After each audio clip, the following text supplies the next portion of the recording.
안녕하십니까. 행복한 아침 이재용입니다. 안녕하세요. 전예인입니다. 3월의 마지막 날입니다. 3월 31일 목요일 행복한 아침 뉴스부터 몇 가지 살펴보겠습니다. 네, 첫 번째 소식부터 전해드리겠습니다. 새 정부 초대 총리로 거론되고 있는 안철수 대통령직 인수위원장이 총리직을 고사했습니다. 당선인에게 공간을 열어주겠다며 내각에 참여하지 않고 당으로 돌아가겠다고 밝혔는데요. 하지만 안 위원장은 장관 후보자를 적극 추천하는 방식으로 공동정부 약속을 지키겠다고 강조했습니다. 6월 지방선거 출마에도 선을 그은 안 위원장은 당권 도전에 대해서는 이준석 국민의힘 대표 임기가 내년 6월까지인 만큼 지금 언급할 사안이 아니라고 말을 아꼈는데요. 안 위원장은 우선 6월 지방선거 승리를 위해 적극적으로 지원한 뒤 내년 전당대회에서 당권에 도전할 것으로 알려졌습니다. 네, 윤석열 당선인은 후보 시절 조였던 부동산 대출 규제를 좀 풀겠다 이렇게 얘기를 했는데 규제가 풀려도 이자가 무서워서 대출을 못 받겠다는 목소리가 나오고 있습니다. 일부 시중은행의 주택담보대출 금리가 6%대로 올랐기 때문인데요. 주택담보대출 고정금리가 가파르게 오른 이유는 최근 국고채 금리가 급등해서입니다. 미국 연방준비제도가 강도 높은 긴축 정책을 예고한 가운데 한국은행의 추가 금리 인상 분위기로 국고채 금리는 2014년 이후 최고치를 기록 중인데요. 국고채와 연동된 주택담보대출 고정금리도 당분간 계속 오를 것이라는 전망이 나오고 있습니다. 지난해 11월 요소수 부족으로 화물차는 물론이고요. 구급차, 소방차까지 멈춰설 뻔했었죠. 지금은 해결된 문제 같지만 비슷한 대란이 다시 일어날 수 있다고 합니다. 요소는 100% 수입을 해서 쓰는데 세계적으로 공급이 불안하기 때문입니다. 특히 러시아의 우크라이나 침공이 요소 시장의 새로운 뇌관이 됐는데요. 러시아산 요소 공급 중단이 국제 시세를 끌어올리고 있는 상황입니다. 요소는 제조업체에 따르면 요소수 대란 전 톤당 40만 원 안팎이던 요소는 현재 150만 원으로 지난해 11월보다는 떨어졌지만 원료비 부담과 공급선 확보에 쩔쩔매는 건 여전합니다. 국제 요소 시장이 요동칠 수 있는 만큼 제2의 요소수 대란에 대비해야 한다는 목소리가 나오고 있습니다. 이어서 코로나19 현황입니다. 30일 0시 기준 신규 확진자는 42만 4,609명으로 누적 확진자 수는 1,277만여 명입니다. 한편 코로나19 백신 전국 1차 접종자는 총 4,494만 명을 넘어섰고요. 2차 접종자는 4,448만여 명입니다. 또한 3차 추가 접종자는 3,268만여 명으로 집계됐습니다. 네, 이번엔 날씨 소식 전해드리겠습니다. 오늘도 전국 대부분 지역 대체로 흐리겠고요. 내륙 곳곳에는 빗방울이 떨어지기도 하겠습니다. 특히 강원 산지에는 1에서 5cm의 봄눈이 내리기도 하겠는데요. 특히 비가 그친 뒤 기온이 떨어지면서 날도 쌀쌀해질 것으로 보입니다. 오늘 기온 자세히 보시면요. 오늘 아침 최저 기온 2도에서 11도, 한낮 최고 기온은 8도에서 15도 선이 예상됩니다. 해가 지고 난 뒤에는 기온이 크게 떨어지니까요. 외출하실 때는 옷차림 따뜻하게 해주시는 게 좋겠습니다. 네, 3월 31일 목요일 행복한 아침 지금 시작합니다.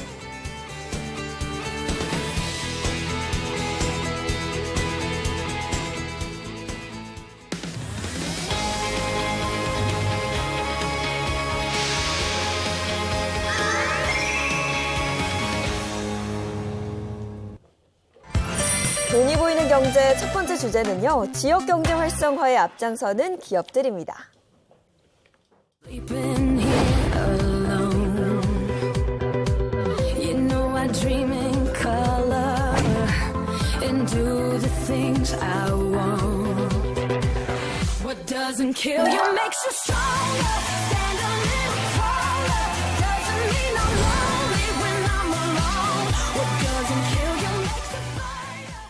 네, 코로나19는 정말 우리 생활 방식에 많은 영향을 끼쳤죠. 지역 경제에도 큰 영향을 끼치고 있습니다. 이렇게 침체된 우리 지역 경제를 활성화시키기 위해서 기업들이 발벗고 나섰다는 얘기인데 오늘 그 얘기 먼저 나누도록 하겠습니다. 정철진 경제평론가 그리고 방송인 박수림 씨입니다. 어서 오세요. 안녕하세요. 네, 반갑습니다. 자, 그럼 가장 먼저 코로나19가 바꾼 지역 경제 어떤 모습인지부터 좀 살펴볼게요. 쉽게 말해서 단적으로 말해서 빈 상가를 보시면 지금 얼마나 힘든지 지역 맞아요. 경제가 알 수 있을 것 같습니다. 네. 뭐 좋은 상권, 나쁜 상권 할 것 없이 요즘에 거의 공실, 빈 상가가 넘쳐나죠. 실질적으로 이제 지역 사무실을 보면은요, 코로나19가 발생하기 전인 2019년 초에는 한 뭐 10에서 14% 수준이었다면은 평균적으로 요즘은 20%의 공실률을 보이고 있습니다. 특히 작은 상가들, 그야말로 소상공인분들의 상가죠. 거의 2019년 때는 없죠. 근데 네. 3% 안팎이었는데 지금은 8%, 10%에 육박하고 있으니까 얼마나 지금 뭐 소상공인, 자영업자가 힘든가를 알 수 있고 이것은 결국 지역 경제가 거의 무너지고 있다. 이렇게 볼 수 있습니다. 근데 이게 엎친 데 덮친 격이라고 지역의 인구 감소가 굉장히 빨라지고 있었는데 거기에다가 코로나19까지 덮쳐서 그게 이제 지역 경제가 더 침체되고 이랬는데 네. 구체적으로 우리 기업들은 어떤 활동들을 하고 있다는 겁니까? 자, S그룹의 대형마트 같은 경우는요, 대형마트 특성상 지역 특산물을 발굴하는 등 이 상생을 실천하고 고객에게도 동참할 수 있는 그런 기회를 주고 있습니다. 지역 특산물을 발굴해서 가치를 높이는 프로젝트가 대표적이죠. 2018년부터 진행하는 프로젝트로요, 지역 농수 축산물 판매를 활성화시켜서 지역 농가 등의 경쟁력을 강화하자는 그런 취지라고 합니다. 제주 감귤음료, 강원도 장류, 막걸리 등이 인기를 끌고 있는데요. 현재 90여 개 지역의 특산물을 발굴해서 전국에서 판매를 하고 있다고 합니다. L백화점 같은 네. 경우에는 이제 체인이 워낙 크니까 전국적으로 다 그런 점포들이 있지 않습니까? 바로 그런 점포들을 이용해서 지역 자치단체와 협력을 강화하고 있는 건데요. 지역 경제들을 보면 대부분 다 이 지역 축제를 할 때 굉장히 많은 매출도 나오고 네. 그때 좀 활력을 얻습니다. 맞아요. 그러나 가령 코로나19 터지고 지금 지역 축제가 연대가 없잖아요. 없죠. 그래서 L백화점 같은 경우에 이천점은요. 바로 그 이천의 쌀 아니겠습니까? 네. 농산물 직거래 장터를 열어가지고 이천 쌀을 이제 대충 뭐 이렇게 같이 대량적으로 파는 뭐 그런 모습들도 보이고 있어서 이천 같은 경우에는 지금 이천 쌀 문화 축제를 거의 못해서 굉장히 힘들어했거든요. 여기에 L백화점의 이 상생 협력이 큰 호응을 얻었다고 합니다. 네, 그런가 하면 지역 인재에게 장학금을 지원하는 그런 기업도 있다면서요? 바로 S그룹입니다. S백화점 같은 경우는 지난 26년간 청소년들에게 후원한 장학금이요, 100억 원에 달한다고 합니다. 오. 엄청나죠? 네. 그러니까 올해 장학금이 4월부터 각 지점에 전달할 예정이라고 하는데, S백화점은요, 매년 지역 소상공인, 또 장애 난치병 청소년, 다문화 가정 등 다양한 지역 인재 600여 명에게 후원금을 전달해 왔다고 합니다. 특히 최근에 코로나로 어려움을 겪는 업체의 자녀들도 선발 대상에 포함했고요. 또 침체된 지역 미술 문화 활성화를 위해서 미술 전시회도 열었다고 합니다.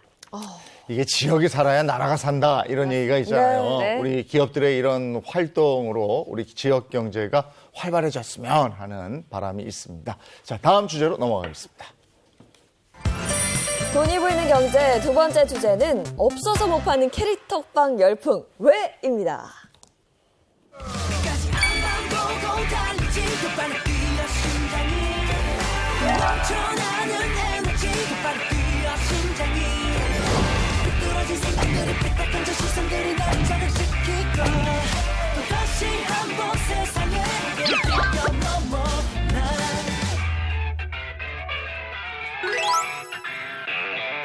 제발 좀 정신 차려봐 누가 내게 얘기하지 저게 오래전에 출시됐던 캐릭터 빵이잖아요. 네. 저 빵이 그렇게 맛있나? 아주 사실 맛있는 게 어렸을 중요한 게 때는 아니라니까. 정말 그거 스티커 때문에 저도 샀었어요. 네. 근데 이게 요즘에 이렇게 품귀 현상까지 빚고 많은 사람들이 막 저 빵, 캐릭터 빵 살려고 그러잖아요. 네네. 이 현상 한번 얘기 좀 해보죠. 맞아요. 특히나 요즘 2030 세대가 모이면 일단 이 캐릭터빵 얘기부터 시작을 한다고 하는데요. 어떤 빵인지부터 한번 살펴볼게요. 여러분도 기억하실 거예요. 놀라지 마세요. 네. 놀라지 말라고 그랬잖아요. 1990년 말부터 2000년 초에 정말 어마어마한 인기가 있었던 일본 애니메이션 주인공들 다들 기억하실 겁니다. 한 식품 전문 업체가요, 1998년 애니메이션에 등장한 캐릭터를 활용한 그 베이커리 제품을 내놨습니다. 당시 월 평균 500만 개 이상 팔리는 등 학생들에게 선풍적인 인기를 끌었어요. 근데 일본 기업과 라이선스 계약이 종료되면서 자연스럽게 단종이 됐습니다. 그리고 지난 2월에 16년 만에 다시 출시된 건데 그 인기가 다시 살아났어요. 엄청납니다. 16년 만에 다시 맞습니다. 16년 근데 저도 만. 저희 네. 저 아이 사주려고 편의점 가보면 없어요, 이게. 없대요. 네. 네. 아니, 이게 얼마나 팔린 거예요, 그러면? 지금 난리가 났죠. 네. 그래요. 재출시되자마자 바로 뭐 매출이 폭증을 했었는데요. 일단 해당 업체에 따르면은 캐릭터 빵이 재출시된 게 지난달 23일 그리고 이번 달 25일까지 네. 빵 판매량을 집계한 결과 한 달이 조금 넘죠. 700만 개입니다. 700만 개. 저게 해발 거의 9,000m에 가까운 에베레스트산을 134회를 쭉 나래비 줄을 세울 수가 있는 거고요. 네. 지금 편의점에서는 하루에 한 2개, 3개 정도? 그다음에 큰 마트에도 채 200개가 안 되게 지금 유통이 되고 있습니다. 물량이 달리는 거죠. 그러니까 계속 저 캐릭터 빵을 살려고 줄을 서고 난리가 나고 있습니다. 네. 아니 이 인기가 어느 정도냐면요. 그 백화점에서 샷땡 오픈런 한다 그러잖아요. 맞아요. 명품 살 때 지금 이 빵 사려고 오픈런을 한다 그래요. 근데 찾는 사람은 많은데 공급 물량이 한정돼 있으니까 이게 마트에 있고 되자마자 사람들이 막 뛰기 시작하는 거예요. 네. 이게 오픈런 현상인데 캐릭터 빵을 실은 물류차가 지나가잖아요. 그럼 옛날 우리 소독차 가면 막 애들 뛰어다녔잖아요. 마치 그런 것처럼 막 몰려듭니다. 득템하기 위해서. 편의점 앱을 통해서 캐릭터빵 재고를 찾는 사람들도 늘고 있습니다. 편의점 앱의 상품 찾기 서비스 이용 건수가 지난달 23일 이후에 한 달 만에 약 88%가 뛰었어요. 엄청나죠. 엄청난 거네. 네. 이게 사실 저 앞뒤 다 자르고 빵을 사려고 줄을 섰다. 이거 전시 상황이거든요. 사인을 정말 올려야 신경이 되는 거죠? 부족해서. 그러니까. 아니, 근데 네. 이걸 보면서 무슨 생각했냐면 2014년인가요? 무슨 네. 달콤한 무슨 칩인가 있었어요. 맞아요. 달콤한 감자칩. 감자칩. 그거 사겠다고 또 난리였어요. 맞아요. 이런 현상 왜 이러는 겁니까? 일단 오늘 그걸 좀 분석해 보려고 네. 하는데 네. 그때 달콤한 감자칩 같은 경우에는 그 맛 그걸 먹으려고 많이 샀잖아요. 근데 이번에 캐릭터빵 같은 경우에는 뭐 빵을 먹기 위해서도 있을 겁니다. 그런 수요도 많이 있겠지만은 그 안에 든 스티커가 일단은 가장 큰 요인으로 보여지고 있습니다. 네. 그 스티커가 딱 붙이고 끝나는 게 아니라요. 떼었다가 다시 붙이고 떼었다가 다시 붙여서 띠부띠부실. 저 용어를 알아야 돼요. 띠부띠부실을 알아야 됩니다. 저거로 된 건데 실제적으로 저 스티커를 보니까 PVC 방수 소재의 스티커. 빵도 맛이 개선됐겠지만은 스티커도 업그레이드가 됐습니다. 그래서 일단은 저 띠부띠부실을 수집하려는 동기, 욕구 이것이 먼저 첫 번째 요인으로 꼽히고 있습니다. 아니 저도 어렸을 때 용돈 받으면 이것만 샀거든요. 이빨 캐릭터 빵만. 근데 이게 하나만 살 수가 없는 게요. 안에 뭐가 들어있는지 몰라요. 원하는 걸 얻으려면 여러 개를 사야 되는 거예요. 맞아요. 다 열어보고. 근데 캐릭터빵 스티커가 아니어도요. 저 같은 경우도 스티커를 많이 사서 붙였었어요. 책상에 붙이고 뭐 책에 붙이고 장롱에 붙이고 어떤 친구는 이마에 붙이고 다니는 애들도 있었어요. 근데 띠부띠부실 수집가들은요. 그렇게 아무데나 붙이는 게 아니라고 합니다. 겉포장지를 뜯지 않은 채로 케이스에 모아두는가 하면요. 마치 캐릭터 도감처럼 앨범에 저거잖아. 맞아요. 저렇게 우리 우표 했어요. 수집하듯이 네네. 캐릭터별로 붙여가지고 몇 권을 모으는 거죠. 저렇게. 요게 이제 작가들, 스티커 전문가들. 저 모으는 재미로 요 빵을 산다는 건데 그렇죠. 요즘 아이들은요 또 뭐 있어 스티커가 몇 개 들어있는데 네.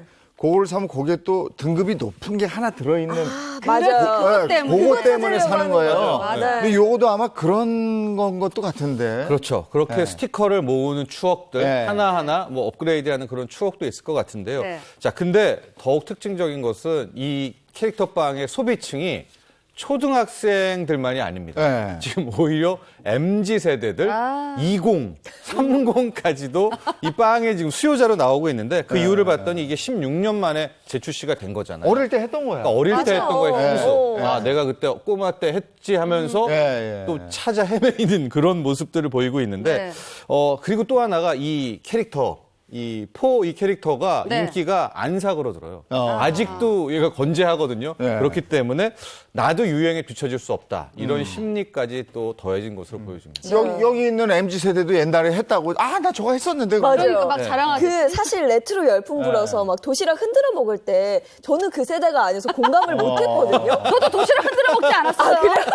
근데 나도 위에 이걸 올려 먹었지. 공감하는 거예요. 2030 세대가. 그리고 그렇구나. 거기다 더해서 SNS에 네. 열풍이 또 불잖아요. SNS 사진 찍어서 올리고. 올려. 맞아, 맞아. 그러면서 이게 또 좀 심해지는 것 같기도 맞아, 하고요. 맞아. 뭐밈 문화라고 있지 않습니까? 그냥 유행이 되는 거예요. 그거 왠지도 모르겠고 그거 왜 맞아요. 쫓는 건지 모르는데 한번 이 밈에 걸려들기 시작하면 어마어마한 유행이 퍼지게 되는데 바로 이 캐릭터빵도 지금 밈으로 이미 이제 한 단계 승격이 됐기 때문에 네. 모두가 저게 몰리게 되는데요. 실질적으로 뭐 유튜땡 같은 경우에는 저거 사는 영상도 올리고요. SNS에 구했다 뭐 올리고 뭐 이런 것들이 지금 막 퍼져나가고 있고요. 또 하나 그런 개인 방송 같은 데는 사는 장면 그리고 저 박스를 열어서 스티커를 꺼내는 장면 뭐 이런 것도 다 찍어서 뭐 조회수를 높이고 있다라고 볼 수가 있겠고 또 하나 특징이 밈은 저걸 네. 쟁취해도 되지만 못 사거나 좌절하는 것도 또 그것도 맞아요. 유행이에요. 그래서 못 샀네, 뭐 슬프네 이런 것도 함께 나오면서 저게 하나의 밈 문화가 되고 있는 거예요. 아, 근데 이게 저렇게 구하기 쉽지 않다 보니까 비싸게 파는 사람들도 있을 것 같아요. 그럼요. 있겠죠. 그러니까 추억을 소환하는 복고 마케팅은 성공을 했습니다. 하지만 품귀 현상 때문에 특히 이게 띠부띠부시 스티커가 중고거래 플랫폼에서 아주 비싸게 팔리고 있다고. 그러니까 중고거래 플랫폼에는요 하루에도 수십 건씩 캐릭터빵 거래글이 올라오고 있는데 캐릭터빵 편의점 가격이 1,500원이에요. 근데 빵은 빼고 스티커 한 장당 5,000원에서 7,000원, 많게는 4만 원에 팔리고 있습니다. 또한 이 희귀 캐릭터 스티커가 있어요. 요거 몇만 원의 웃돈을 얹어서 팔리기도 합니다. 가장 희귀 캐릭터로 알려진 한 캐릭터의 경우에는 5만 원에 판다는 글이 수두룩하게 올라와 있습니다. 이 빵 가격이 무려 33배나 비싼 거죠. 예. 요즘 그 운동화로 재테크하는 분들 많이 늘어났잖아요. 띠부띠부실로 이제 재테크하는 분들도 있다 그래요. 그렇습니다. 저기 스티커를 또 원하는 걸로 우리가 구할 수가 없지 네. 않습니까? 그래서 뭐 다량으로 구입하기도 하고 비싸게 팔기도 하는. 그래서 빵테크? 이것도 말이 지금 그 신조가 될 수도 있을 것 같은데요. 이 빵테크까지 좀 분위기가 커져나가고 있습니다. 야, 그러니까 16년 전에 스티커를 지금 판매하면 괜찮겠네. 그럴 그죠? 것도 같네요. 그렇죠? 하시려고요? 아니, 없어요, 저는. 없어. 16년 만에 상품 재출시 이후에 중고거래 사이트에는요, 1세대 원조 스티커를 판매하는 사람들을 심심치 않게 찾아볼 수 있습니다. 그러니까 중고거래 사이트에서 1세대 스티커 등을 검색하잖아요. 그러면 글이 수십 개가 나와요. 재출시된 스티커 디자인이 과거의 것들과 다른 점을 이용해서 과거 스티커들도 거래되는 거죠. 원조 스티커 151장을 150만 원에 판매합니다. 이런 이용자도 있고요. 와. 과거 가격보다 훌쩍 뛴 시세에 정말 쏠쏠한 재테크다 이렇게 말씀드려 하고 이야. 있습니다. 네, 이렇게 재테크가 될 정도로 네. 없어서 못 파는 지경이잖아요. 근데 이 사태에 대해서 편의점주들은 그렇게 반가워하진 않는다 그래요? 그래요. 얼마 전에 그 온라인 커뮤니티에 그 캐릭터빵 때문에 화가 난 점주라는 글이 올라왔는데 글과 함께 첨부된 사진에는요. 한 점주가 자신이 운영하는 편의점 입구에 캐릭터빵을 팔지 않겠다 이렇게 적어서 써놓은 안내문 사진이 담겼습니다. 무슨 얘기냐? 얼마 전에 그 물류차가 도착을 했어요. 박스를 내리기 시작했는데 박스 내리자마자 손님이 와서 막 물건을 뒤진 거예요. 거기 손대면 안 됩니다. 이러다가 시비가 붙은 거예요. 아이고. 그러니까 이럴 거면 아예 물건은 나 들여오지 않겠다. 점주가 굉장히 화가 난 거죠. 그래서 글을 올린 겁니다. 네. 근데 보통 이제 상품이 대박 나고 이러면 네. 그걸 파는 분들은 특수한 호황을 누리잖아요. 그렇죠. 근데 이거 그게 아니라니. 마케팅 원론에 나오는 거죠. 네. 그럼 미끼 상품들이 있으면 그걸 사러 왔다가 그게 없으면 네. 다른 거를 대거 구매한다. 그래서 그런 것들이 꼭 필요하다고 하는데 방금 전에 현장의 목소리를 들었지만 상황은 전혀 다릅니다. 오히려 현장에서는 이 캐릭터빵 때문에 영업에 차질을 빚고 있다. 이렇게 이야기를 하는데 빵이 없어요. 그러니까 사람들이 들어와가지고 일단은 화도 많이 손님들이 내고요. 그 빵 찾으려고 그 매대를 뒤지기잖아. 다 그냥 엉망으로 만들어 놓고 또 더 중요한 게 매번 손님이나 이제 와가지고 그 빵 있어요, 그 빵 있어요 하니까 판매원과 이 사장님 입장에서는 이게 화나죠. 엄청난 짜증나죠. 그러네. 스트레스가 스트레스죠. 되고 있는. 네. 그래서 요즘 웬만한 편의점 앞에 보면 그 캐릭터빵 없습니다를 그냥 이제 문서화로 이렇게 붙여놓은 그런 그래요. 모습을 볼 수 있을 겁니다. 네, 그런가 하면 일부입니다. 일부 편의점주들은 또 부적절한 행위를 해서 그게 또 도마에 오르기도 했어요. 그렇죠. 한 편의점주는요, 단골 고객 또는 일반 상품 3만 원 이상 구매 고객에게는 그 영수증을 지참한 고객에게는 캐릭터빵을 판매합니다. 이게 무슨 이렇게 일이에요? 온라인상에 문매를 맞기도 했습니다. 또 1,500원짜리 포켓몬빵을 다른 과자 2개하고 함께 6,500원에 판매하거나 초콜릿과 함께 캐릭터빵을 2만 원 가량에 판매하는 소위 캐릭터빵 인질극으로 불리는 끼워 끼워 팔기 팔기. 사례도 막 늘어나고 있습니다. 근데 또 워낙에 인기가 있다 보니까 네. 불미스러운 사건도 있었다면서요. 그렇습니다. 이제 정말 불미스러운 일들이 많이 있었는데요. 한 온라인 커뮤니티에는 경찰 6명이 바로 이 캐릭터 빵 때문에 출동했다. 아유. 이런 사연이 올라왔습니다. 네. 이제 손님이 와가지고 막 화를 내면서 아르바이트생한테 화풀이를 하고 발로 물건들을 걷어차고 이렇게 되면서 경찰 신고가 들어온 이런 사례가 있고 또 하나가 이게 저도 많이 걱정이 되는데 이제 어린 친구들도 저 빵을 막 사려고 하지 않습니까? 네네. 그러니까 저걸 악용해서 한 60대 남성이 11세 어린이에게 내가 저 빵을 구해주겠다. 빵 줄게라고 해서 이제 아이고. 유인을 하는 안 돼, 안 그러면서 돼. 성추행을 하는 이런 뭐 범죄까지도 나오고 있는 그런 상황이 됐습니다. 네. 그리고 사실 과거에도요, 그 학교 앞에 그런, 그땐 편의점이 아니었죠. 문방구도 있었으니까. 네. 이제 거기서 이제 슈퍼 앞에서 빵을 팔면 그 띠부띠부실만 빼고 새 빵을 그냥 맞아요. 다 버렸거든요, 애들이. 아. 그러면 안 됐는데. 근데 그게 지금도 그렇다면서요. 그래요? 그 얼마 전 온라인 커뮤니티에 정말 다소 충격적인 사진이 올라왔습니다. 그러니까 이 캐릭터 빵 있잖아요. 버려져 있는데 개봉을 했어. 빵은 버리고 스티커만 쏙 빼가지고. 아이고. 오. 그 16년 전에도 이런 일이 있었는데 16년이 지난 지금도 이 일이 반복되는 거죠. 네. 그러니까 누리꾼들은 그래요. 내가 이럴 줄 알았다. 낭비가 너무 심한 거 아니냐. 환경 오염이 걱정된다. 이런 글들이 막 쏟아지고 있습니다. 그리고 또 아빠들은요. 네. 저 아이들이 저걸 막 갖고 싶다 그러면 또 사주려고 그래요. 내가 또. 저걸 또 어디서 구해가지고 오는 게 내 능력인 거예요. 예전에 무슨 장난감 캐릭터가 그랬어요. 맞아요. 그럼 막 또 연주를 다 동원해요. 저 빵 사려고. 그래서 이재용님 마트 여기저기 뛰어다니셨구나. 제가 봤어요, 그거. 근데 이런 열풍이 앞으로도 계속 되겠습니까? 유통 전문가들의 시선, 분석은 정확히 두 개로 나뉩니다. 일단은 오래 갈 것이다 쪽이 있습니다. 오래 갈 것이다 쪽은 저 캐릭터 있잖아요. 저 캐릭터가 굉장히 인기가 안 죽습니다. 또 하나 저 캐릭터가 많아요. 네. 그러니까 수집하려면 시간이 엄청 걸리지 않습니까? 네. 그런다가 이제 하나의 유행 문화가 됐고 또 하나가 빵 생산이 굉장히 어렵습니다. 그러니까 오래 갈 것이다라는 분석도 있는데 반면에 우리가 어떤 한 먹거리 제품이 오래 가려면 네. 저런 밈 문화라든가 트렌드로 가는 게 아니죠. 그 맛, 맛. 혹은 이제 그것 때문에 스테디셀러가 되고 있기 때문에 저 열풍도 한번 식고 나면 또 하나의 추억으로 끝날 것이다라는 분석도 나옵니다. 네. 저런 유행은 도는 거니까. 맞아요. 자, 다음 주제로 가겠습니다. 돈이 보이는 경제 세 번째 주제는 신종 블랙 컨슈머 땡땡 거지를 아시나요? 입니다.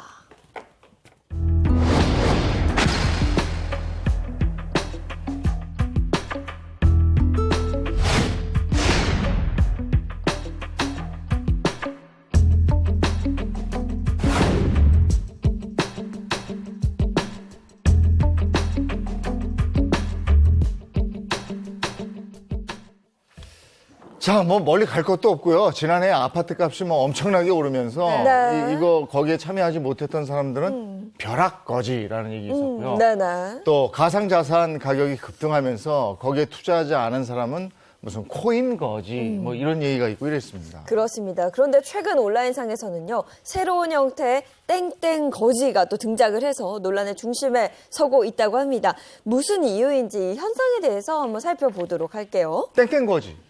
대표적인 게 뭐가 있어요? 자, 일단 거지라는 것은요. 궁금해? 궁금하면 500원. 사전적인 의미로는 남에게 빌어먹는 그런 사람, 거린이죠. 그런데 최근 거지란 단어를 조합한 신조어가 난립하고 있습니다. 땡땡 거지라는 건 물건이나 음식을 공짜로 먹기 위해서 그 제품을 구매한 후에 고의적으로 악성 민원을 제기하는 블랙 컨슈머를 일컫는 신조어입니다. 그러니까 배달 거지, 쿠땡 거지, 당땡 거지 이런 게 대표적인 거죠. 네, 사실 신조어를 보면요, 어떤 새로운 경제 또 사회 현상을 알 수가 있거든요. 방금 언급한 그 땡땡 거지란 신조어는 왜 생긴 거예요? 일단 출발로 보면 방금 이종 앵커 얘기했던 벼락거지, 코인거지 이 용어에서 이제 시작이 됩니다. 이 용어를 잘 보면 나는 실패자야, 뭐 나는 망했어 이런 어떤 자조 섞인 거에 이제 거지를 붙이지 않습니까? 근데 최근에는 이 플랫폼이라고 해서 우리가 뭘 이용하고 할 때 그런 이제 플랫폼들이 있지 않습니까? 그거와 이 거지가 합성어가 된 건데 그러니까 그런 플랫폼의 이용자 중에서 일종의 그런 좌절의 아이콘, 거지 같은 행태를 보이는 것들에 대해서 두 개를 붙여가지고 뭐 굿된 거지, 뭐 당된 거지 이렇게 용어가 탄생된 겁니다. 자, 그럼 집중적으로 한번 들어가 볼게요. 신종 블랙 컨슈머. 뭐가 있을까요? 이웃에 상처 주는 당땡 거지가 있습니다. 자, 당땡거지라는 건 지역 기반 중고거래 플랫폼인 당땡마켓 이용자들 사이에서 통용되는 용어입니다. 자, 비매너 이용자들을 일컫는 말로 사용되고 있습니다. 자, 온라인 커뮤니티에서는요, 당땡거지라 불리는 비매너 거래자를 경험한 사례를 공유하는 것이 유행처럼 번질 정도예요. 지난 가을 당땡마켓에서 올라온 사례를 제가 말씀드리면, 자동차 무료 나눔 받고 싶어요? 네? 소형차로. 네. 이용자 A씨가 디지털 가전 게시판에 1500cc 소형 자동차를 무료로 나눔받고 싶다고 요구를 했습니다. 이 사람요, 사회 초년생인데 자동차 종합보험 가격이 너무 비싸서 나눔을 받고 싶습니다. 이렇게 글을 올렸습니다. 너무 황당하지 않습니까? 아니 다른 것도 아니고 자동차를 무료로 받고 싶다니 이거 진짜 황당한데요? 그러니까 해당 내용을 접한 네티즌들은 황당하다는 반응 일색이었는데요. 이러다 아파트도 무료 나눔 원한다고 할 것 같습니다. 폐차할 거 주면 되겠다. 뭐 이런 반응이 주를 이뤘는데 황당한 요구는 이 사례뿐만이 아닙니다. 얼마 전에는 당땡마켓을 통해서 황당한 요구를 받았다는 B 씨의 사례가 화제가 됐습니다. 자, B 씨는 고가의 스마트폰을 85만 원에 내놨어요. 10만 원에 팔면 안 되느냐는 문의를 받았습니다. 몹시 황당했죠. 그렇죠? 또 C 씨는 100만 원 상당의 명품 가방을 1회 착용한 후에 40만 원이라는 가격에 올렸다고 합니다. 근데 한 구매자가 C 씨에게 비슷한 제품이 15만 원에 거래되는데 혹시 파격적인 애누리는 힘듭니까? 다소 황당한 그런 가격을 제안했다고 합니다. 근데 이게 당땡마켓 내에서 네. 판매자하고 구매자 간의 네. 가격을 이렇게 절충하고 이러는 건 흔히 있는 일 아닙니까? 그렇습니다. 아예 당땡마켓 이 플랫폼에서는 가격 제한 제도라는 네. 것들을 운영을 하고 있습니다. 그러니까 우리 현실에서도 이렇게 딜을 하잖아요. 협상을 네. 하듯이 네. 여기도 판매자와 거래자가 가격 제한을 하고 협상할 수 있도록 하는 제도는 있는데 문제는 이제 이게 막 지금처럼 너무나 낮게 터무니없는 가격에 사는 사람이 제한을 하고 안 들어주면 뭐 화를 내고 뭐 이렇게 되니까 이 당땡마켓 측에서도 그러지 말아라 좀 당황해하는 그런 모습도 이게 나오고 과하다 있습니다. 이거구나. 네. 지난해였나요? 한 자영업자가 좋은 뜻이었어요. 호의를 베푼 거죠. 무료 나눔을 한다는 글을 올렸는데요. 이 당땡거지에게 봉변을 당했던 아, 그래요? 네, 그런 일이 있었습니다. 그렇습니다. 이게 이제 선의가 대참사로 되돌아온 그런 사례인데요. 말씀하신 대로 이제 떡볶이를 운영하는 사장님입니다. 소상공인이죠. 자영업자 A 씨가 이제 너무나 많은 떡볶이가 만들어졌었고 또 그간의 감사를 표해서 네. 무료 나눔을 하겠다. 그리고 선착순 7분에게 공짜다라는 걸 올렸는데 금방 저게 소진이 되죠. 네. 7분인데 이제 문제는 이 다음에 발생을 했습니다. 이제 계속해서 나도 하고 싶다, 나도 하고 싶다, 우리 아이도 간다, 지금 거의 찾아가겠다, 뭐 그런데 저 소상공인 분 입장에서는 다 됐다라고 이야기를 할 거 아니겠습니까? 네. 그때부터 화가 이제 쏟아지는 겁니다. 왜 양이 그거밖에 안 되냐, 7명이 뭐냐 이러면서 오히려 선의가 비난을 받는 이런 모습이 나오게 됐죠. 그러니까 무료 나눔을 하고도 아주 황당한 일을 겪었네요. 그렇죠. 네. 근데 또 좋은 취지로 시작된 무료 나눔을 악용하는 당땡거지가 있다. 맞습니다. 네, 바로 무료로 받은 물건에다가 값을 매겨서 대파는 식인데 이런 사례가 적지 않게 발생하고 있습니다. 자, 한 이용자가 필요 없게 된 옷걸이를 무료 나눔으로 내놨어요. 근데 어떤 사람이 가져가자마자 4,000원에 내놨습니다. 어허. 빠르게 올린 걸 보면서 쓰고자 가져간 게 아니라 몇천 원 얻고자 가져간 거다. 이거 기가 막힙니다. 네. 황당한 노릇이죠. 아니, 좋은 마음으로 이제 나눔을 한 건데 네. 이런 경우를 보면 굉장히 허탈할 것 같아요, 마음이. 당연하죠. 그렇죠. 당연히 판매자들은 이게 뭐지? 나는 그 선의를 줬는데 그걸 가지고서 장사를 하면서 이윤을 남기니까 선의가 이용당했다. 이렇게 또 안타까움을 토로하는데요. 그런데 정반대 시선도 있습니다. 줬으면 소유권도 넘어간 건데 왜 왈가왈부 하느냐. 이거 끝난 거 아니냐. 네. 뭐 그런 문제는 아니다라는 의견도 함께 나오니까 참 이게 이제 두 가지의 의견이 공존하게 되는 거죠.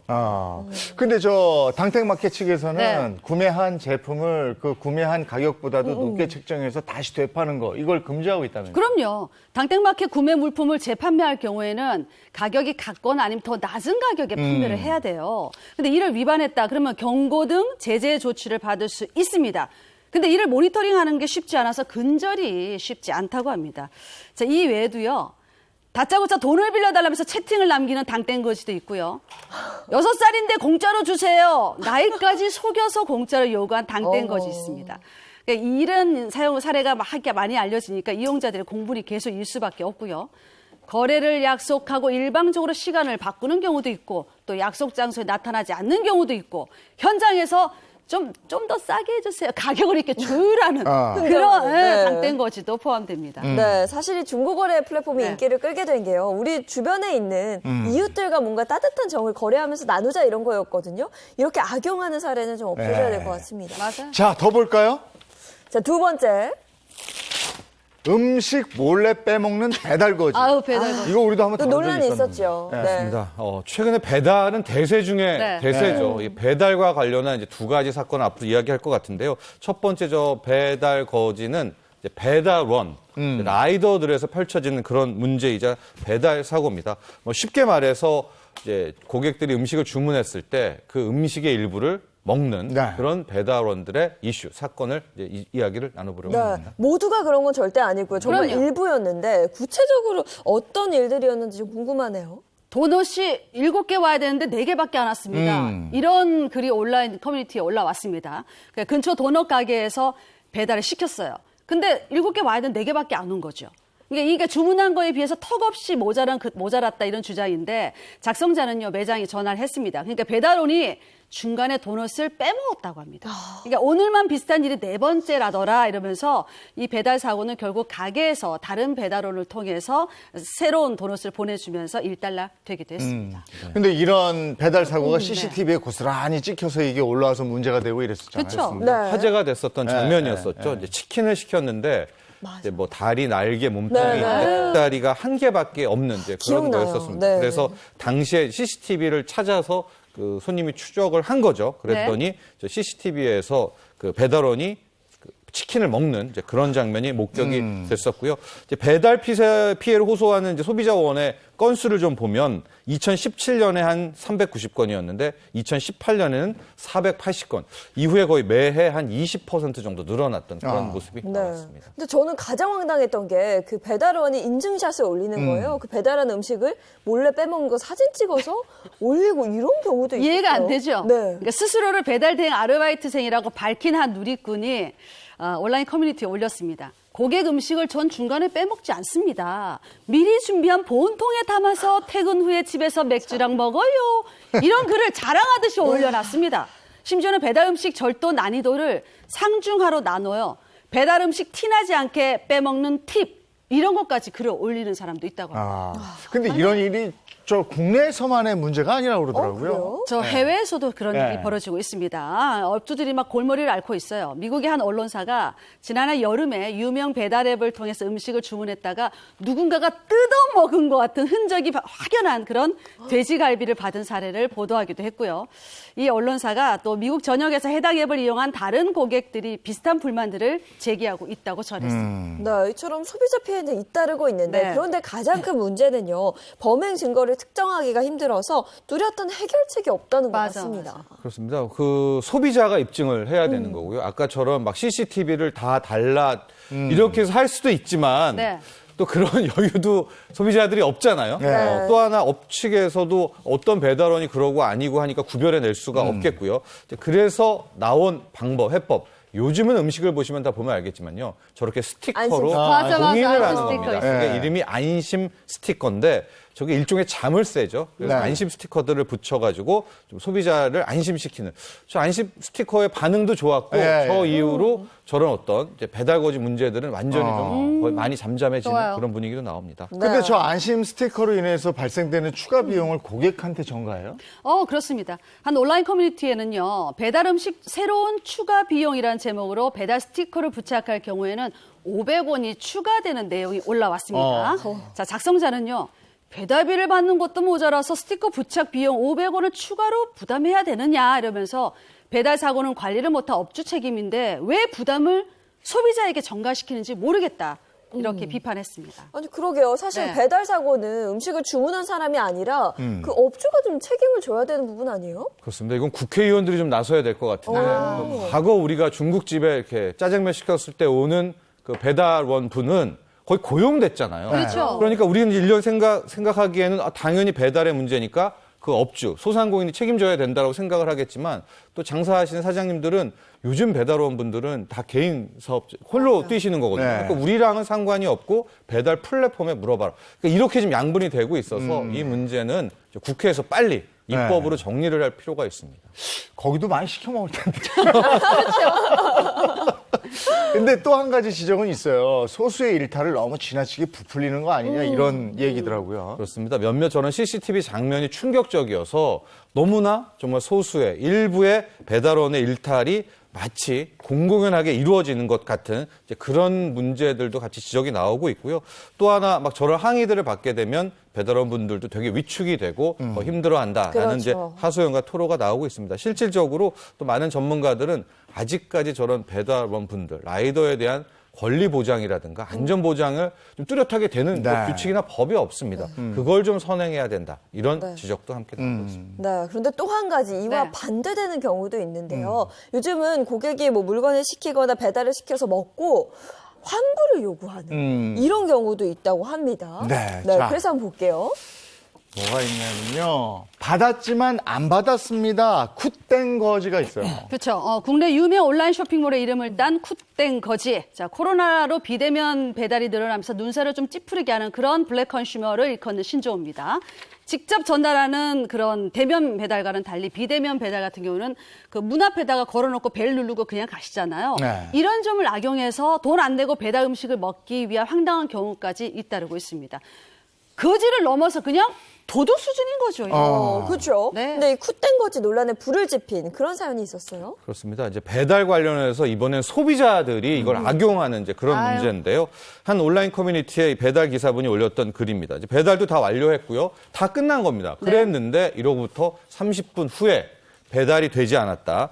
그 고객이 환불을 요청하니까 배달비도 줄 수도 없고 모든 비용은 라이더가 책임져야 된다. 이런 통보를 받았다는 거예요. 그러니까 이 라이더분은 황당하죠.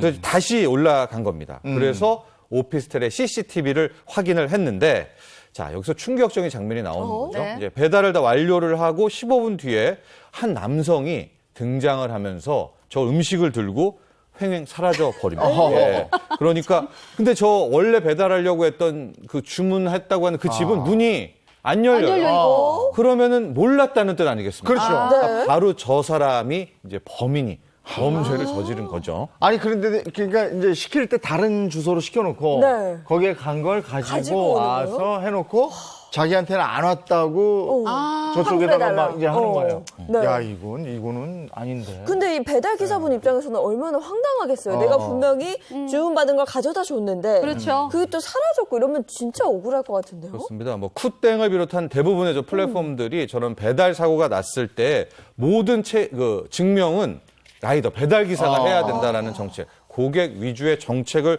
피고 있습니다. 그렇기 때문에 뭐 배달 못 받았다 하면 무조건 환불 정책이고 이거를 배달 기사분들이 책임을 지게 되는데 저것도 마찬가지죠. 저 바쁜데 그 배달 사고가 났다고 CCTV 확인하고 붙잡고 이렇게 못 하게 되니까 네. 이제 이런 것들을 악용하는 소비자도 많이 나오게 되고 있는 겁니다. 그 실제로 이 정책을 악용한 수법이 온라인 커뮤니티에 꾸준히 공유되고 있습니다. 한 게시글에서 배달원이 패스트푸드점에서 배달하고 있는데 어떤 고객이 일주일 전에 음식을 못 받았다고 이제야 클레임을 걸었다. 일주일 뒤에. 이 배달한 점을 증빙하지 못하면 음식값을 차감한다고 연락이 왔는데 증빙할 방법이 없어서 18,000원 그대로 날아가는 어이없는 경험을 했다고 토로했습니다. 배달을 내가 요런 식으로 해서 못 받았다고 막 하는 사람들 네. 대응하기 위해서 나름대로 배달 기사가 무슨 대책을 세워야 될 것 있어야죠, 같은데 있어야죠. 그런 반복들이 있겠죠. 네. 앞서 저 CCTV는 오피스텔이었으니까 네. 확인이 되잖아요. 어쨌든. 네. 그런데 그렇게도 안 되는 이제 곳이 많지 않습니까? 네. 그래서 요즘에 배달 기사분들 보면 바디캠이라고 해서 이렇게 카메라를 부착하는 액션캠을 여기에 다시는 분도 있고 네. 배달 전 과정을 다 찍어 놓는 겁니다. 아. 그 집 앞에다가 딱 붙지라고 하는 이제 그렇게 배달 기사분들도 대처를 하고 있고 또 하나는 블랙리스트 공유입니다. 저게 그 특정 집이 있다고 해요. 그래서 그런 커뮤니티에 저 집에 배달이 왔을 때는 한번 재차 확인하라. 이렇게 공유를 하는데 문제는 그게 또 고객 프라이버시, 고객 정보 유출도, 개인 정보 유출로 또 퍼지게 되는 또 그런 문제도 나옵니다. 네, 그런데 이게 그냥 뭐 땡땡 거지에서 지나갈 일은 아닌 것 같아요. 엄연히 뭐 사기죄나 절도죄 이런 범죄 행위 아닌가요? 범죄입니다. 저기 이제 불법 영득이라고 해서요. 내게 아닌데 마치 내 것처럼 막 음식 들고 갔잖아요. 네. 전형적인 사기 범죄를 구성하는 하나고요. 이 경우에는 벌금뿐 아니라 집행유예까지도 나올 수 있는 심각한 범죄라는 점 꼭 네. 기억해야 될 것 같습니다. 근데 이걸 악용하는 수법이 또 이것뿐이 아니라면서요. 또 다른 수법들이 있다면서요. 공짜 밥뿐만이 아닙니다. 고가의 전자제품을 사용한 뒤에 환불해달라는 네. 그런 사례들도 늘고 있습니다. 빠른 배송 고객 환불 정책을 악용한 거죠. 그러니까 한 사례로 물건을 구매한 후에 한 달 간격으로 묻지마 환불을 요구했다는 고객도 있었습니다. 이처럼 물건을 구매한 후에 한 달 사용하고 반품하고 또 한 달 사용하고 반품하고 이건 무슨 이런 거 계속 반복하는 거죠. 이게 굿된 거지에 또 속하는 겁니다. 네, 얌체 고객이잖아요. 네. 썼는데 반품하고 썼는데 반품하고 업체들도 굉장히 뭔가 신경 쓰이고 답답할 것 같아요. 지금 우리가 굿땡 거지라고 하는 그 굿땡도 플랫폼이지 않습니까? 그러니까 회사 측에서도 브랜드 가치가 떨어지는 거고 이거를 어떻게 하지 이제 많은 고민이 좀 있습니다. 또 하나 현재로서는 이제 모든 변상 책임을 그 입증이 안 되면 네. 기사분들에게 또 돌리게 되는 거거든요. 그렇다고 그러면 이제 나중에 이것도 말이 안 되고 그러면 그 플랫폼인 굿땡이 책임져야 되나? 이것도 또 문제고 네. 아직까지도 명확한 기준은 그런 없는 상태입니다. 그래도 뭐 어쨌든 업계에서도 이런 피해를 줄이기 위해서 여러 네네. 가지 방안을 내놓고 있을 거 아니에요. 맞습니다. 이렇게 피해보는 라이더가 참 증가하니까 라이더들이 배달 완료 후에 자연스럽게 인증 사진을 남길 수 있도록 네. 하는 앱 시스템을 개선했다고 합니다. 그러니까 배송 마친 라이더가 그 앱에서 배달 완료 버튼을 딱 누르잖아요. 그러면 즉각 사진 촬영 화면으로 넘어갑니다. 그리고 촬영 버튼을 딱 누르잖아요. 그러면 사진이 바로 앱에 기록되면서 비로소 최종 배달 완료가 되는 그런 방식입니다. 네. 고객이 못 받았어요. 안 받았어요. 이렇게 오리발 내밀어 봤자 증거가 있잖아요. 그러니까 월요일에 항상 이인철 변호사님 말씀하시잖아요. 증거가 있어야 됩니다. 증거가 탁 있으니까 오리발 내밀어 소용없는 거죠. 아, 네. 근데 이 정책을 악용하는 사람들이 일일이 걸러내는 거 그것도 굉장히 번거로운 작업일 거란 생각이 드네요. 그렇습니다. 큰 틀에서 블랙 컨슈머라고 하죠. 이런 나쁜 소비자의 문제이기도 한데 이걸 걸러낼 방법도 없고요. 왜냐? 워낙 다양합니다. 그러면 어디까지를 처벌을 하고 범죄를 해야 될지를 모르고요. 그 형태가 계속 진화하고 있기 때문에 맞아요. 이것이 앞으로 더 큰 문제가 될 수도 있다.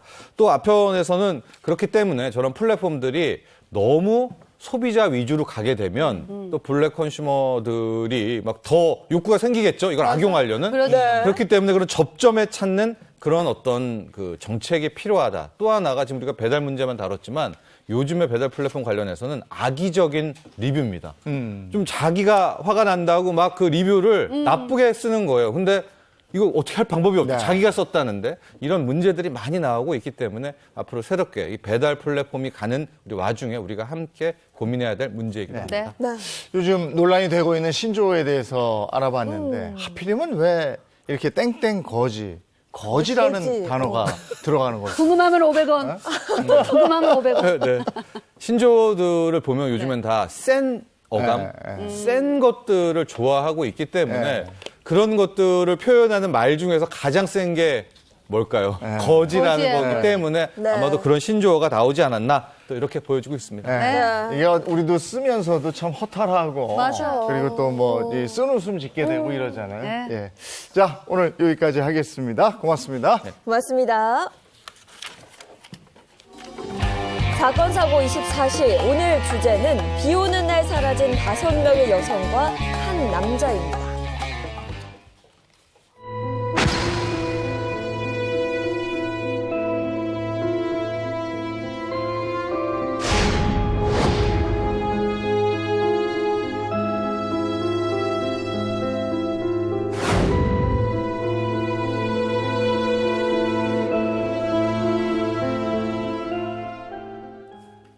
미스터리한 사건의 궁금증을 풀어보겠습니다. 사건 사고 24시 염건웅 경찰학부 교수 이고은 변호사와 함께했습니다. 어서 오세요. 네, 어서 오세요. 자, 가장 먼저 오늘 다룰 사건은 어떤 사건인지부터 한번 보겠습니다. 네, 그 대한민국 장기 미제 사건 중 하나였습니다. 김해 부산 연세 부녀자 실종 사건이 있었는데요. 2002년부터 2006년 사이에 5명의 여성 부녀자가 이제 실종됐던 사건입니다. 거기 이제 근데 하나의 공통점이 있거든요. 네. 이 5명의 여성들은 공통된 한 남성을 만났다는 그런 특징이 있고요. 네. 또 지역적으로 또 같은 그런 지역이라는 내용도 있는데 결국은 사건이 해결되지 않은 미제로 남은 사건입니다. 아니, 실종된 여성들이 한 남성을 만났다. 네. 아니, 유력한 용의자가 있는 것 같은데 이 사건이 왜 미제로 남았을까? 자, 구체적인 내용 한번 들어가 볼까요? 네, 먼저 2006년 6월 10일 경남 김해로 한번 돌아가 보겠습니다. 그날 경남 김해에는요, 비가 정말 억수로 많이 왔다고 해요.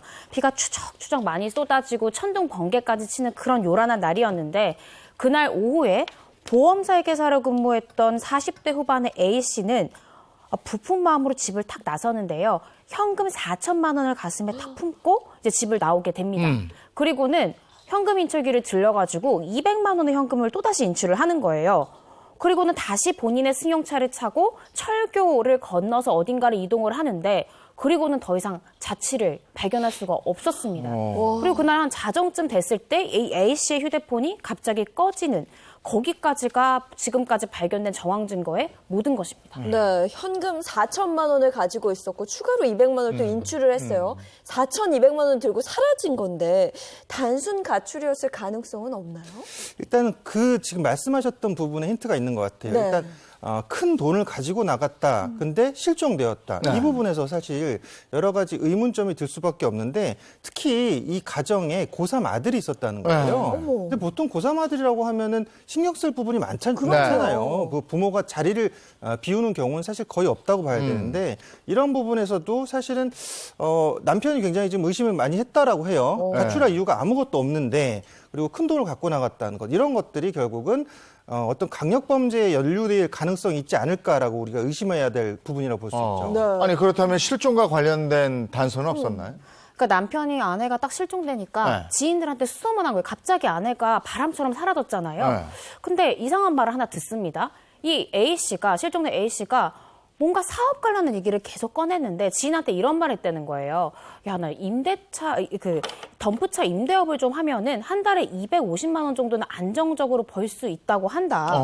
근데 이 사업에 좀 투자하려고 한다. 뭔가 이 덤프차를 구매하려고 한다. 이런 계획을 얘기했다고 하고 실제로도 자신의 친구한테 이 사업에 좀 투자하려고 하는데 돈이 부족하니까 500만 원 좀 빌려줘 해서 500만 원까지 그 지인이 입금을 해줬다라고 합니다. 지금 이야기가 나왔던 그 많은 돈들은 덤프트럭 사업에 그럼 쓸 돈이었다 이렇게 추정을 할 수 있는데 덤프트럭 임대업 이게 대체 또 뭐예요?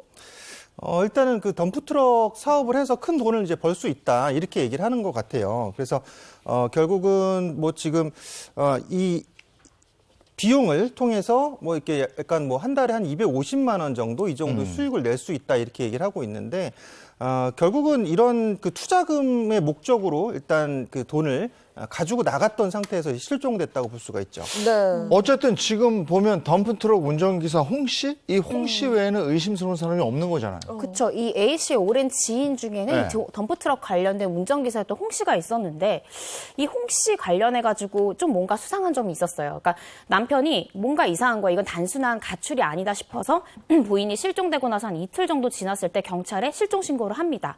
그 경찰은 이 가장 수상한 참고인 홍 씨를 딱 불러다가 그날 만났냐, 무슨 일 있었냐 물어보니까 이러는 거예요. 사건 당일에 만나기로 약속한 거는 맞다.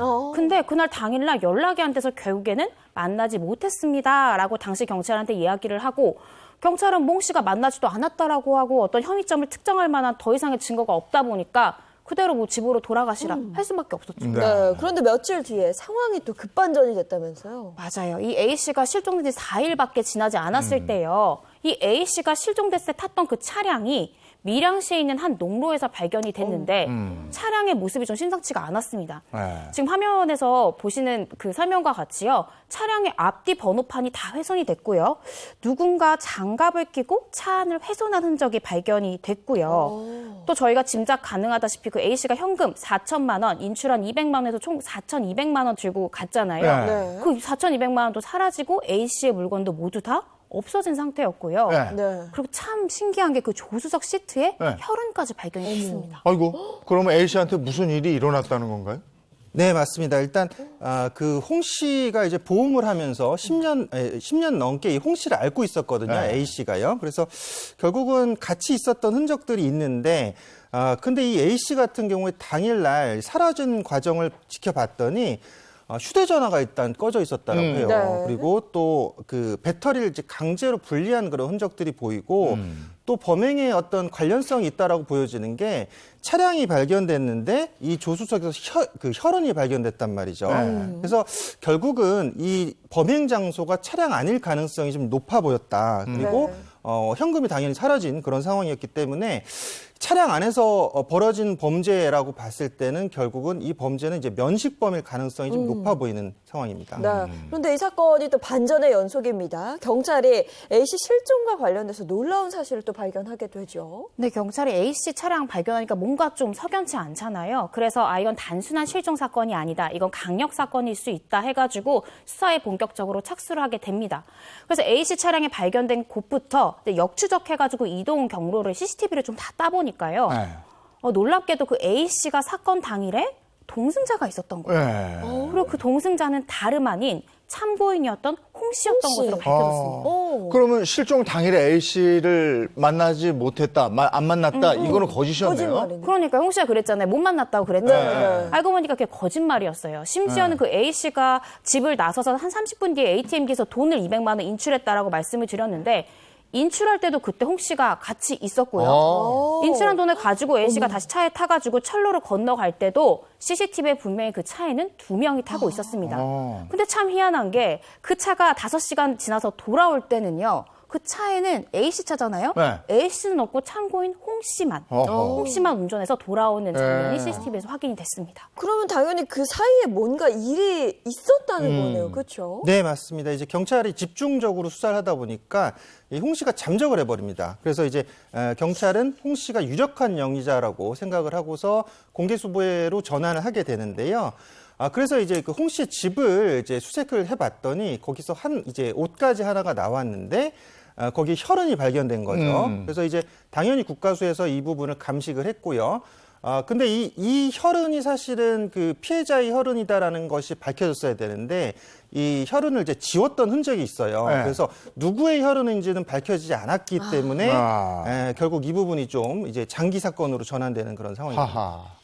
그 외 단서들은 없었고요. 그러니까 제가 말씀드렸던 자정이 넘어서 네. A 씨의 차를 홍 씨가 딱 운전해가지고 돌아왔잖아요. 네. 그렇게 돌아와서 이 홍 씨는 자기 차를 가지고 집으로 돌아가요. 그러면서 그 다음 날이 일요일이었다라고 하는데 사실 일요일에는 일감이 없는데 굳이 이 홍 씨가 일감을 찾아서 덤프트럭 운행을 했고요.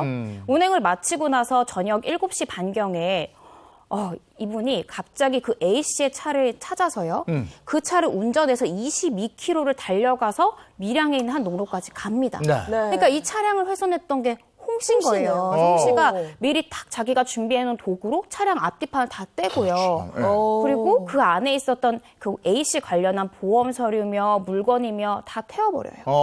뭔가 이상하죠. 이상하죠. 네. 네. 그렇게 홍 씨는 다 그렇게 딱 범행을 딱 그렇게 은폐하는 듯한 모습을 보이고는 다시 자신의 택시를 이용해가지고 자신의 차량이 세우는 곳에 와서 집으로 돌아갔다는 거예요. 근데 네. 경찰이 막 열심히 수사를 해보니까 그때 당시에 그 밀양의 농로에서 탔던 그 택시기사의 그 진술을 좀 확보를 했는데 택시기사가 당시에 이홍 씨가 이렇게 얘기했다는 거예요.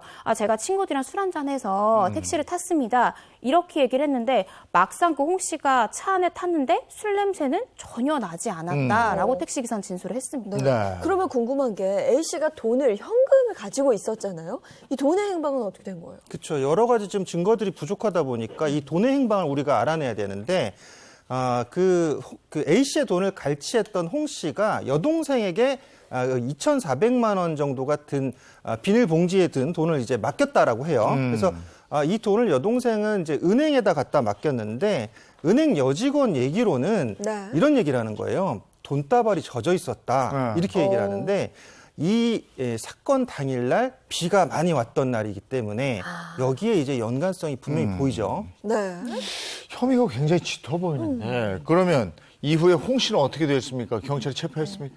그러니까 홍 씨가 왜 구체적으로 수사가 본격화되니까 갑자기 잠적했다고 했잖아요. 근데 사건 발생일로부터 한 6개월 정도 지난 시점에 울산 울주에서 홍 씨를 봤습니다. 이런 제보들이 속속들이 들어오는 거예요. 그래서 경찰이 울주 가가지고 확인해 보니까 홍 씨가 맞았습니다. 근데 당시 홍 씨가 모자도 쓰고 안경도 쓰고 이렇게 변장한 채로 포장마차를 운영하면서 생활을 하고 있었다라는 거예요.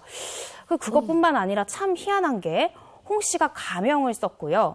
대포폰까지 사용했고 다른 사람 명의의 차량까지 운전하는 등 자신의 신분을 철저히 위장한 채로 생활하고 있었습니다. 아니 근데 홍 씨가 검거가 됐잖아요. 근데 왜 이게 미제 사건인지 전 그게 좀 이해가 안 되네요. 그러니까 이 증거가 확실해서 홍 씨가 자백을 했다라고 하면 사실 이 사건이 해결이 됐을 텐데 홍 씨가 계속적으로 좀 말을 바꾸는 내용들이 보이거든요.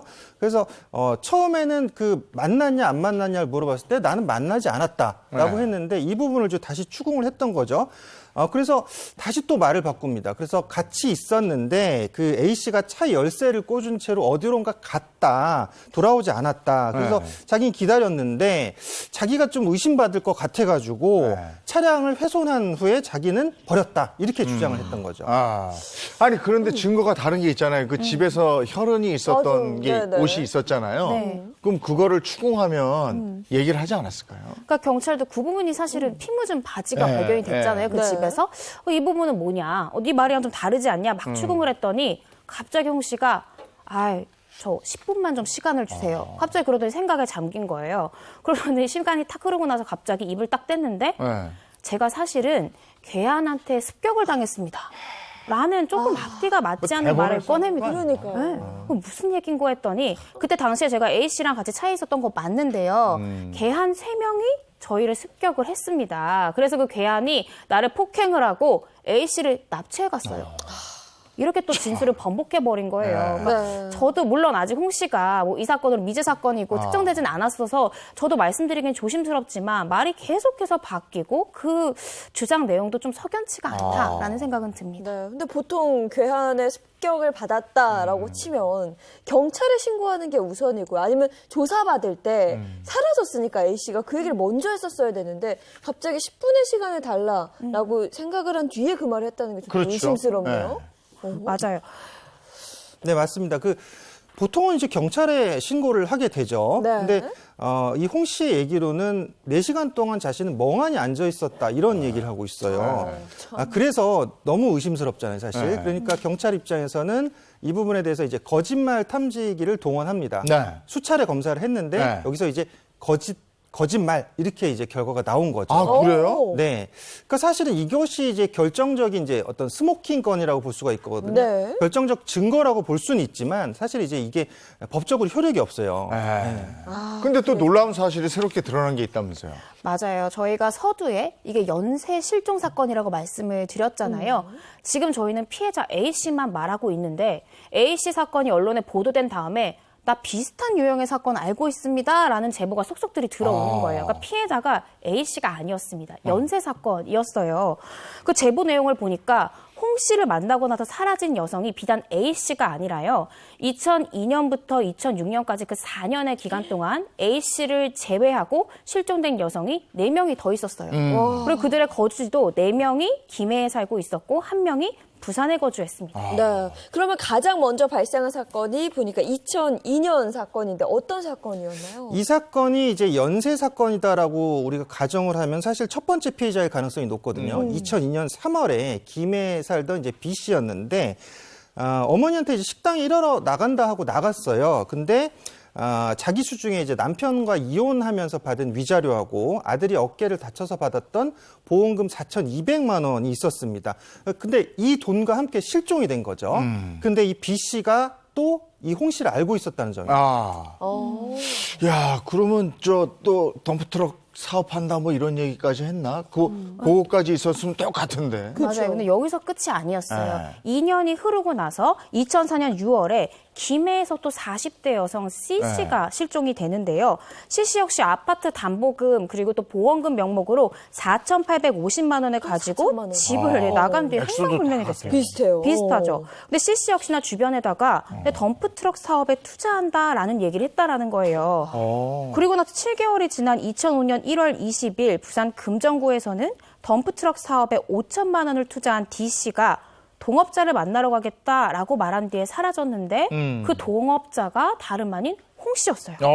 이상하죠? 예. 또한 같은 해 그 9월 30일에는 김해에 거주하던 40대 초반 E씨가 약 3,800만 원가량을 소지하고 집을 나섰다가 사라졌습니다. 네. 이 씨의 사건의 경우에는 저희가 처음에 소개했던 A 씨 사건과 가장 좀 비슷한 것 같아요. 가장 유사합니다. 네. 사실 이씨 사건 같은 경우는 승용차가 또 승용차가 실종된 이후에 이제 10개월 만에 이제 발견됐는데요. 근데 이 씨가 A 씨하고 또 연결고리가 있어요. 이 씨가 A 씨의 보험 고객이었다가 네. 보험 설계사 일을 하게 되는데 그래서 또 홍 씨를 A 씨에게 소개받게 되거든요. 그래서 이 씨 같은 경우도 이런 얘기를 했다라고 해요. 덤프트럭 사업을 구상 중이었다. 이런 얘기를 했기 때문에 네. 이게 언론에 이제 보도가 되게 되니까 그 어머니께서 이 씨 어머니께서 A 씨 사건과 너무 유사하다 이렇게 얘기를 하셨다 그래요. 아니 그러니까 5명의 실종자 모두 공통점이 있어요. 한두 가지가 아니에요. 덤프트럭도 그렇고. 정말 비슷한데요. 맞아요. 저희가 지금 사례 읊을 때도 네. 금액도 비슷하고 말씀하셨잖아요. 네. 그러니까 대략적으로 공통점 우리가 추려보자면 현금 일단 그리고 여성 피해자 덤프트럭 사업 그리고 홍 씨와 관련이 있다. 이런 공통점으로 요약해 볼 수 있겠는데 여기에 저희가 언급하지 않은 하나의 더 공통점이 있습니다. 그 피해 여성 5명 중에 4명이 비 오는 날 다 실종이 됐어요. 그러니까 나머지 1명도 사실 일기예보상에는 비가 오기로 예정돼 있었는데 우연히 비가 오지가 않은 거예요. 네. 그러니까 비 오는 날 피해 여성들이 실종이 됐다라는 걸 우연의 일치라고 보기보다는 범인이 굳이 비 오는 날을 선택을 해서 범행을 했다라고 보는 것이 조금 더 합리적인 추론이지 않을까라는 생각이 듭니다. 그러니까요. 비 오는 날을 일부러 범행일로 이렇게 선정한 것 같은 기분이 들거든요. 왜 그랬을까요? 일단 좀 심리적 요인도 있는데 이제 보통 사람도 사실 비가 오면 좀 우울해지잖아요. 네. 이게 세로토닌 같은 이제 그런 호르몬이 분비가 되기 때문에 우울한 기분이 들게 되는데 이 범죄 사건에서도 그 최근에 이제 그 진범이 알려진 그 이춘재 사건이라고 하는 화성 연쇄살인 사건이 있어요. 네. 그것도 우리가 그 한 영화에서 봤지만 계속 비 오는 날에 계속 살인 사건이 발생해요. 네. 꼭 비 오는 날은 아니었지만 많은 범죄가 비 오는 날에 발생을 했었고요. 또 그 연쇄살인범으로 유명했었던 유영철 같은 경우도 자신이 비 오는 날에 더 살인을 하고 싶었다 이런 얘기를 했었고요.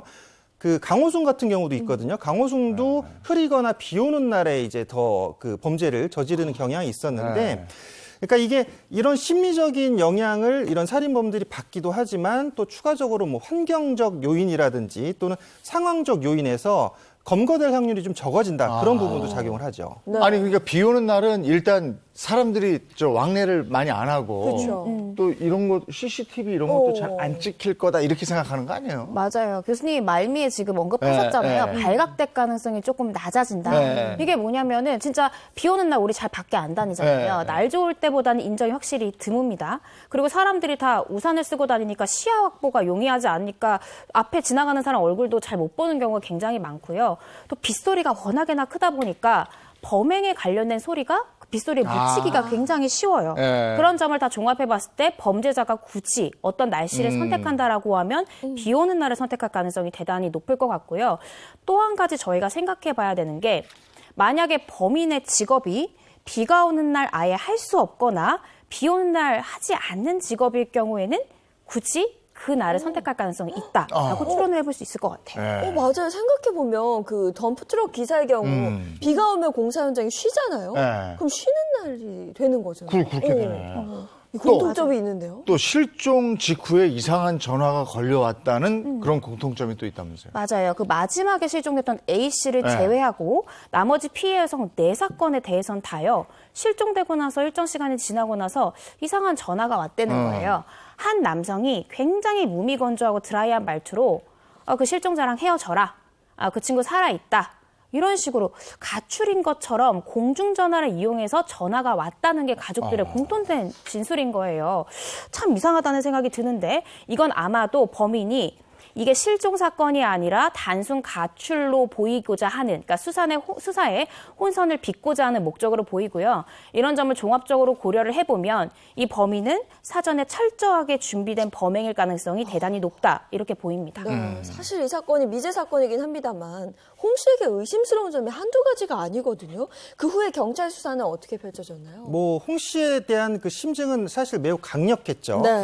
근데 홍 씨는 계속 부인을 하고 있었고 홍 씨 본인 자체도 아마 이 5명의 이 부녀자가 실종된 부분에 대해서 단순 가출로 유도하려고 했던 그런 모습들이 보이고 있어요. 네. 근데 이 가출이라고 하면 성인 가출에서 사실은 생활 반응이 계속적으로 나타날 수밖에 없거든요. 네. 예를 들어 뭐 휴대전화 기록이라든지 또는 뭐 카드 사용 내역이라든지 이런 동선들이 분명히 눈에 띄어야 되는데 이 5명의 이 여성들은 생활 반응이 전혀 나타나지 않았다라는 그런 특징이 있습니다. 네.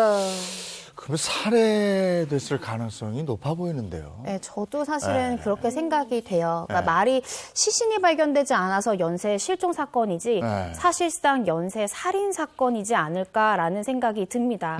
경찰도 여러 가지 단서를 봤을 때 이건 뭔가 강력 사건이고 살인 사건이다라고 생각이 돼서 그 부분에 중점을 두고 이렇게 수사를 펼쳤지만 아직까지 단 한 구의 시신도 발견되지가 않았어요. 네. 그리고 이 A씨 사건은 그나마 실종되고 이제 바로 이제 이런 범행의 흔적들이 발견이 됐지만 나머지 사건 같은 경우에는 사실은 그 실종일로부터 상당 시간이 경과해서 수사가 제대로 시작이 됐기 때문에 어떤 증거를 발견하기도 대단히 어려웠거든요. 네. 그런 점에서 수사에 한계점이 있었다라는 생각이 들고요. 결국에는 시신이 발견되지 않으니까 홍 씨가 누군가를 살해했다고 단정하기도 어려워지고 그러다 보니 홍 씨에 대해서 그 피해 여성 누구에 대한 살인죄도 적용하기가 굉장히 어려워진 상황인 거죠. 그래서 결국에는 홍 씨가 자백한 그 A 씨의 차량 번호판을 훼손했다. 요 정도의 혐의만 이렇게 입증이 돼가지고 결과적으로는 재물은닉죄 그리고 자동차관리법 위반 혐의로 기소가 됐고요. 재판부는 이 홍 씨에 대해서 징역 2년을 선고를 했습니다. 근데 2009년에 광복절 특사 때 이 홍 씨가 석방된 것으로 그렇게 확인이 됐습니다.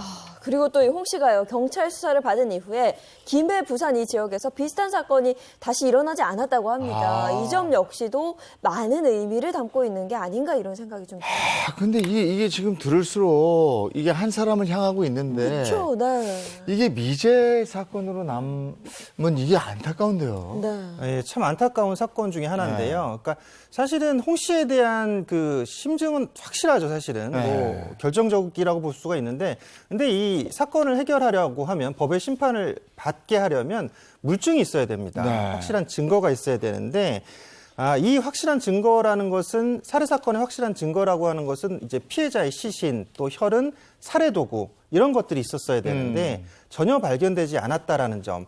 근데 그렇다라고 하면 현장에서 목격한 사람이 단 한 명이라도 있었다면 네. 이 사건을 해결할 수 있을 텐데 목격자도 없었다는 점. 이런 점들이 그 홍 씨의 강력한 부인과 더불어서 확실한 물증을 확보하지 못한 사건으로 진행이 됐기 때문에 결국은 미제로 남게 됐습니다. 이게 정말 안타까운 게요. 정황 증거는 정말 많거든요. 근데 정황 증거가 이렇게 아무리 많아도 직접적인 살인에 대한 직접 증거가 없으면 이게 기소 안 되는 거군요. 그러니까 이게 시신 없는 살인 사건은 분명한 한계점이 존재합니다. 네. 시신이 있어야 일단은 그 사람이 자살을 했는지 사망을 했는지 타살인지 그리고 피고인이 어떤 방법으로 그 사람을 죽였는지 살해했는지가 딱 특정이 되는데 시신 자체가 없다고 하면 사실은 피해자가 사망했는지 아닌지조차가 좀 불명하잖아요. 네. 그렇기 때문에 분명한 한계점이 있고 우리 사건으로 되돌아오더라도 홍 씨의 경우에도 결국에는 혐의를 강력하게 부인하고 시신조차 발견되지 않았기 때문에 우리 형사소송법엔 대원칙이잖아요. 무죄 추정의 원칙.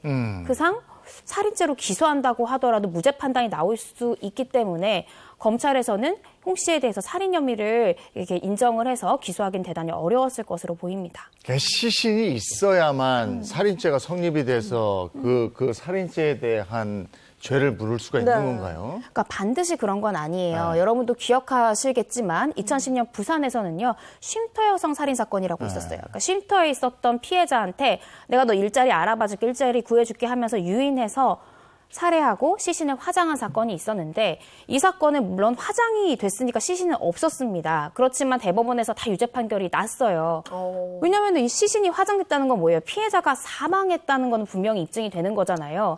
근데 우리 사안으로 돌아와 보면은 시신조차 발견이 안 됐고 여전히 실종 상태고 피해자가 사망했는지조차가 불명하기 때문에 우리 사건과는 약간의 차이점이 있다라고 생각이 듭니다. 근데 시신은 없더라도 이렇게 재판도 가능하고 처벌도 가능하다면 우리가 오늘 다룬 이 사건도 뭔가 가능성이 있는 건 아닌가요? 네, 그렇죠. 이 사건의 용의자는 이제 확실히 있거든요. 그렇기 때문에 실종 이외의 어떤 그 다른 믿을 만한 물리적 증거가 없던 사건이었고 또 쉼터 여성살인 사건과 좀 다른 부분이 분명히 보여요. 그래서 결국은 이 사건을 해결하기 위해서는 시간이 좀 많이 지났지만 분명히 이 부분에서 어떤 작은 조각이나 흔적이라도 목격한 분들이 분명히 있을 겁니다. 그래서 이런 부분에서 이런 내용을 아는 분들은 또 이런 경찰과 관계기관에 신고를 해주시면 이 사건이 해결되는 데 좀 도움이 되지 않을까 싶습니다. 억울한 피해자가 5명입니다. 수사기관이 이 사건 포기하지 않고 네. 끝까지 이분들의 한을 좀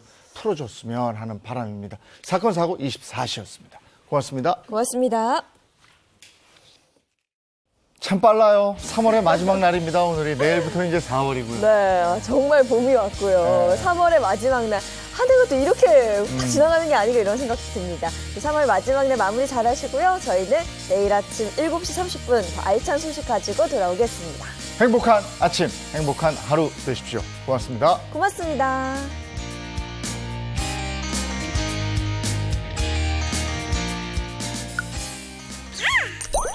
채널 A